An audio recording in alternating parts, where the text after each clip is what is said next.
नमस्कार साथियों, मैं डॉक्टर राजकमल दिवाकर एक बार फिर आपके अपने राजनीति मंथन के ऑनलाइन चैनल पर सभी मेरे प्रतिभागियों का, मेरे बहन भाइयों का स्वागत, नंदन अभिनंदन करता हूं।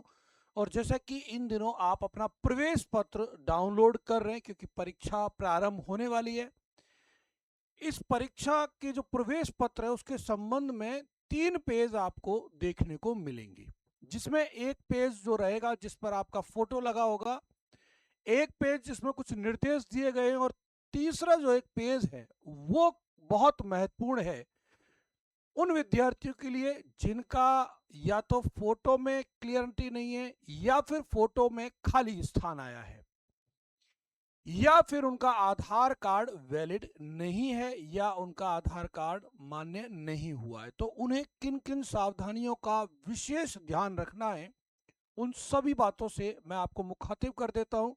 क्योंकि आज ही के दिन मैंने कई विद्यार्थियों के पास फ़ोन किया, जिसमें से 2 4 5 ऐसे विद्यार्थी रहे जिनका फॉर्म भरने में ही गलतियां हो गई और वो परीक्षा से वंचित हो गए। तो आपकी कहीं परीक्षा देते वक्त आप एग्जाम से डिस्क्वालीफाई ना हो जाओ, तो इन चीज़ों को आपको विशेष ध्यान रखना है। वो विशेष बातें क्या है मैं बता दूं आपको।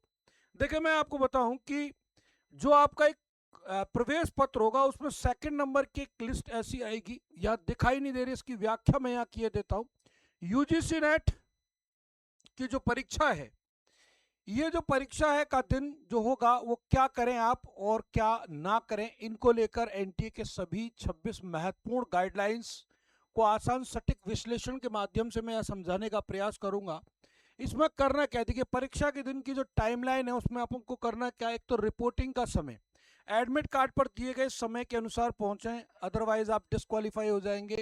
गेट बंद समय के बाद प्रवेश से वर्जित कोई अपवाद नहीं सुना जाएगा, आपको साफ स्पष्ट क्लियरिफिकेशन कर किया जा चुका है। परीक्षा के दौरान समाप्ति से पहले हॉल और छोड़ने की अनुमति नहीं है आपको, और समाप्ति पर एक एक करके निकलें। निरीक्षक के निर्देश की प्रतीक्षा करें, जो आपका परीक्षा वीक्षक होंगे और जो वहां पर निरीक्षक होंगे उनके निर्देशों की आपको पालना करनी है। इसके बाद दोस्तों आपको क्या करना है, देखिए एडमिट कार्ड की तैयारी, यानी कि देखिए एडमिट कार्ड जो आपका होगा उस एडमिट कार्ड में 3 पेज डाउनलोड करें। कितने पेज डाउनलोड करने दोस्तों? 3 पेज। मैंने बताया आपको 3 पेज डाउनलोड करने हैं। पहला जो पेज रहेगा उसमें डिटेल्स, पेज नंबर 2 में कुछ निर्देश, और पेज नंबर 3 जो है वो गैर आधार डिक्लेरेशन है। A4 साइज पर स्पष्ट प्रिंट निकलवा लें आप हार्ड कॉपी के तौर पर। साथ ही साथ आपको करना क्या है, देखिए फोटो चिपकाना है, आपको फोटो चिपकाएं। उपस्थित सीट के लिए एक अतिरिक्त पासपोर्ट फोटो भी आप साथ में लेकर जाएं परीक्षा के दिन, महत्वपूर्ण निर्देश है। बाएं अंगूठे का निशान, देखिए ध्यान रखें यहाँ पर जो अंगूठे का निशान है वो आपको कौन से अंगूठे का निशान लगाना है, ये बाएं अंगूठे का, लेफ्ट हैंड बाएं अंगूठे का आपको निशान घर से ही लगाकर जाएं, स्पष्ट हो, फैला हुआ ना हो। हस्ताक्षर जो आपको यहाँ करने होते हैं उस पर आप विशेष ध्यान दें कि आप हस्ताक्षर अभी ना करें, यानी घर से करके ना जाएं, केवल परीक्षा हॉल में निरीक्षक के सामने करें। जो परीक्षा हॉल में आपका निरीक्षक होंगे, जो वीक्षक होंगे, जो परीक्षा लेंगे, उन्हीं के सामने आप हस्ताक्षर करें। इसके बाद परीक्षा केंद्र में क्या ले जा सकते हैं, देखिए अनुमत वस्तुएं और वर्जित वस्तुएं। तो क्या क्या ले जा सकते हैं, गर्मी का मौसम है, गर्मी के मौसम को ध्यान में रखते हुए साफ निर्देश है। पारदर्शी पानी की बोतल, पानी की बोतल पारदर्शी होनी चाहिए। दूसरा, A4 साइज का आपका एडमिट कार्ड की कॉपी आपके पास होनी चाहिए। 2 अतिरिक्त पासपोर्ट फोटो आपके पास होने चाहिए, और मूल ओरिजिनल वैध आईडी आपके पास होनी चाहिए, आधार कार्ड, पैन कार्ड, जो भी आप लेके जा रहे हैं। वर्जित वस्तुएं कौन कौन सी? कोई भी इलेक्ट्रॉनिक, मोबाइल, घड़ियां, कोई भी धातु की वस्तुएं, पर्स, बैग। केंद्र पर कोई लॉकर सुविधा उपलब्ध नहीं होगी, आपकी स्वयं की जिम्मेदारी होगी। साथ ही साथ वैध आईडी प्रमाण क्या है, अब देखिए वैध आईडी प्रमाण क्या है, केवल मूल ओरिजिनल आईडी, या तो पैन कार्ड हो, या ड्राइविंग लाइसेंस, या वोटर आईडी, या पासपोर्ट, या आधार फोटो के साथ, या ई आधार। अब यहां सख्त मनाही किसके लिए, स्ट्रिक्ट वार्निंग दी गई है। आईडी की फोटोकॉपी, आप अगर आईडी की, ओरिजिनल आईडी की फोटोकॉपी लेकर जाते हैं तो वो आपको अमान्य घोषित कर देगी, चाहे अटेस्टेड ही क्यों ना हो। मोबाइल फोन में स्कैन की गई आईडी की फोटो भी आपकी मान्य नहीं होगी। तो आपको ध्यान रखें कोई भी एक हार्ड कॉपी लेके जानी है। साथ ही साथ ड्रेस कोड की अगर मैं बात करूं क्या रहने वाला है उस दिन का ड्रेस कोड, तो ध्यान रखें साथियों, ड्रेस कोड का आपको विशेष ध्यान रखना है, क्योंकि मैंने अक्सर करके देखा है परीक्षा में एंट्री करते वक्त आपको कई समस्याओं का सामना करना पड़ता है। इसीलिए एनटीए के द्वारा पहले ही निर्देश जारी करते गए, उन निर्देशों को स्पष्ट मैं किए देता हूं। चेकिंग के नियम देखें, जूते चप्पल मोटे सोल की, आपको अगर ध्यान रखें जूते चप्पल जो पहने ना मोटे सोल थिक सोल वाले जूते सख्त वर्जित है। आप ऐसे मोटे जूते नहीं पहने, सिंपली आप स्लीपर डाल के जाएं तो बेहतर रहेगा। कपड़े में जो बड़े बटन होते हैं ऐसे बड़े बटन का प्रयोग ना करें, है ना। आप टी शर्ट पहन के चले जाएं, टी शर्ट इजी गोइंग रहती है, कोई दिक्कत नहीं होती। छोटे बटन होते हैं, बटन होते भी नहीं है, गोल गले की टी शर्ट आती है आपकी। धार्मिक अगर आप कोई पोशाक धारण करते हैं, विशेष आपका कोई परिधान है कि सब मैं तो यही धारण करूंगा, तो धारण कर सकते हैं, लेकिन यदि विशेष पोशाक पहनते हैं तो विस्तृत चेकिंग के लिए जल्दी पहुंचे, आपको समय से बहुत जल्दी पहुंचना पड़ेगा जिससे कि आपकी विस्तृत चेकिंग हो जाए। मेटल डिटेक्टर से आपकी से बिना शारीरिक स्पर्श, विदाउट फिजिकल टच के आपकी चेकिंग होगी। इस बात का ये मेटल डिटेक्टर रहेगा, उससे आपकी चेकिंग की जाएगी, किसी प्रकार से कोई समस्या नहीं है। इसके बाद ध्यान रखें जो पीडब्ल्यूडी या पीडब्ल्यूबीडी उम्मीदवारों के लिए नियम क्या बनाए गए हैं। जैसे कि अभी मैंने एक वीडियो बनाई थी जिसमें बताया गया था कि आप लेखक रख सकते हैं, तो वो कैसे, उसके लिए क्या प्रावधान है। क्या आपको स्क्राइब की आवश्यकता है, अपना लाएं या फिर आप एनटीए से मांग कर सकते हैं। सीएमओ सर्टिफिकेट अनिवार्य होगा, अपेंडिक्स है ना। अतिरिक्त समय परीक्षा के हर घंटे के लिए, ध्यान रखें आपको बता दें हम परीक्षा के हर घंटे के लिए 20 मिनट अतिरिक्त मिलेंगे, चाहे स्क्राइब का उपयोग करें या फिर आप ना करें। साथ ही साथ स्क्राइब के नियम बता दूं, स्क्राइब के नियम क्या है। स्क्राइब का स्वयं का डिक्लेरेशन होना चाहिए, पासपोर्ट फोटो और वैध आईडी होनी चाहिए स्क्राइब पर्सन की। जो भी आप अपना सहायक लेखक लेकर जा रहे हैं उस स्क्राइब पर्सन की आपके पास फोटो और पासपोर्ट साइज का फोटो और आईडी होनी जरूरी है। साथ ही साथ यह ध्यान रखने वाली बात जो है, परीक्षा हॉल के अंदर रफ कार्य के लिए नियम बता दूं मैं आपको। ये आपको देखिए, आपके पास जो रफ पेपर है वो मिलेगा आपको बकायदा, और उस रफ पेपर को आपको ड्रॉप बॉक्स में डालना है। और उस पर करना क्या है, क्योंकि वहां कई सारे हो सकता है आपका एक दूसरे का कागज चेंज हो जाए, तो उस चीजों से बचने के लिए जो भी आपको रफ सीट पे काम करेंगे परीक्षा हॉल में आपके कोरे कागज दिए जाएंगे। अनिवार्य कदम आपको क्या उठाने, प्रत्येक सीट के ऊपर अपना नाम, रोल नंबर जरूर लिखें। सबसे महत्वपूर्ण बात क्या है, हॉल छोड़ने से पहले अपनी रफ सीट को निर्दिष्ट ड्रॉप बॉक्स में आपको डालना है, ठीक है ना। ऐसा ना करने पर आपके उत्तरों का मूल्यांकन नहीं किया जाएगा। विशेष बात यहां ध्यान रखने की है, जो भी आपको रफ वर्क करेंगे उसको आप ड्रॉप बॉक्स में आप डाल दें जो भी निर्धारित किया गया है। इसके बाद देखें, आपको सख्त चेतावनी दी जाती है जो स्ट्रिक्टली है और शून्य सहनशीलता रहेगी इसमें। सीसीटीवी और जैमर सभी परीक्षा केंद्रों पर पूरी तरह से सीसीटीवी निगरानी और जैमर से लैस है। विषय की जांच की बात करें, स्क्रीन पर अपना विशेष विषय चेक करें, यदि वह आपके एडमिट कार्ड से अलग है तो तुरंत निरीक्षक को क्या करना है, आपको सूचित करना है। साथ ही साथ कड़ी कार्रवाई की जाएगी। अनुचित साधन अगर आपके पास मिलता है का प्रयोग या एक से अधिक आवेदन पाए जाने पर उम्मीदवारी आपकी रद्द हो जाएगी। भविष्य की एनटीए परीक्षाओं में हमेशा के लिए आपको डिबार किया जा सकेगा।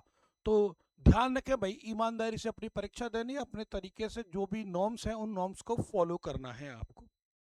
इसके बाद मैं बता दूं, अंतिम चेकलिस्ट, घर से निकलने से पहले आप इन चीज़ों का ध्यान रखें। एडमिट कार्ड आपके पास होना चाहिए, सभी 3 पेज, फोटो चिपका हुआ हो, बाएं अंगूठे का निशान लगा हुआ हो, ओरिजिनल आपकी आईडी आपके पास होनी चाहिए, कोई फोटोकॉपी नहीं चलेगी आपकी, है ना। पासपोर्ट फोटो, हाजिरी सीट के लिए अतिरिक्त 2 फोटो आप लेकर जाएं। पानी की बोतल, बिना लेबल पारदर्शी बोतल आपकी होनी चाहिए। इसके बाद एक तीसरा फॉर्म और आपको मिलेगा उन विद्यार्थियों को इसी प्रवेश पत्र में जिनका आधार कार्ड वैलिड नहीं माना गया, तो उनके लिए क्या निर्देश। ध्यान रखें, यूजीसी नेट जून 2026 नॉन आधार डिक्लेरेशन फॉर्म कैसे भरें। ये जो फॉर्म है आपको यहाँ दिखाई दे रहा है, इसको भरना कैसे है। यहाँ ध्यान रखें, परीक्षा के दिन गलतियों से बचें, step by step smart guide की तरह आप इसको एक बार समझ लें कैसे कि यह फॉर्म किसे अनिवार्य रूप से भरना है। भरना किसे, सबको नहीं भरना भाई। ये जो तीसरा पेज मिलेगा आपके प्रवेश पत्र में वो सबको नहीं भरना है, किन किन को भरना है उनके बारे में बता दूं आपको। तो पहली बात, जिन उम्मीदवारों के पास आधार कार्ड नहीं है या वेरीफाई नहीं है उन लोगों को ये भरना है। जिनके एडमिट कार्ड की फोटो में कोई तकनीकी समस्या है उनको भरना है। ध्यान दें, अगर आपका आधार सफलतापूर्वक वेरीफाइड है और एडमिट कार्ड की फोटो बिल्कुल सही है तो आपको यह फॉर्म ले जाने की आवश्यकता नहीं है। आपका आधार कार्ड वेरीफाइड है, आपका फोटो बिल्कुल क्लियर है, तो आपको इसकी आवश्यकता नहीं होगी। अगर इन दोनों की कमियां हैं तो आपको इसकी आवश्यकता होगी। देखिए करें क्या, इसमें आपको 1, 2, 3 और 4 जोन मिलेंगे इस फॉर्म में। फॉर्म्स की जो संरचना है वो इस प्रकार की 4 प्रमुख हिस्सों में से बांटा गया है तीसरे फॉर्म को, ठीक है ना। तो इसमें क्या करना है, आपको व्यक्तिगत जानकारी, पर्सनल जानकारी डिटेल भरनी है। दूसरे में फोटो समस्या के विवरण को आपको यहाँ टिक करना है। तीसरा, परीक्षा और आईडी विवरण को यहाँ लिखना है। और चौथा, केवल कार्यालय उपयोग के लिए, जिसे आपको बिल्कुल भी टच नहीं करना, पेन का निशान भी नहीं लगना चाहिए। स्टेप बाय स्टेप बता देते हैं इनके बारे में। जैसे कि स्टेप 1, देखिए अपनी व्यक्तिगत जानकारी आपको भरनी है। आपका नाम, पिता का नाम, माता का नाम स्पष्ट बड़े अक्षरों में लिखें, कैपिटल में लिखें। ध्यान रखें स्पेलिंग बिल्कुल वैसी ही होनी चाहिए जैसी आपने ऑनलाइन एप्लीकेशन फॉर्म में भरी थी, कोई बदलाव ना करें, चेंज ना करें उसमें। जैसे कि आपने लिखा था राजकमल, और वहां जाके लिख दिया आपने राजकमल दिवाकर, नहीं चलेगा भाई, है ना। तो आपने राजकमल लिखा है तो राजकमल ही चलेगा। यहाँ लिखा है I hereby declare that I am Ravi Kumar son of father Ramesh Kumar and mother Sunita Devi, ठीक है। दूसरा, अपनी फोटो की समस्या को पहचाने। आपकी फोटो की समस्या क्या है, उसके आगे आपको टिक करना है, ये समस्या, ये समस्या, ये समस्या, कोई एक समस्या। जैसे खाली फोटो, जब एडमिट कार्ड पर कोई फोटो छपी ना हो जाता है कभी कभी कि एनटीए के द्वारा जो आपको एडमिट कार्ड दिया गया उसमें फोटो ही ना हो, या खराब गुणवत्ता, जब फोटो धुंधली हो या चेहरा स्पष्ट नजर ना आ रहा हो, या फिर गलत फोटो, जब गलती से किसी और की अपलोड हो गई हो फोटो, या कोई अन्य तकनीकी कारण लाइन का कारण लिखें।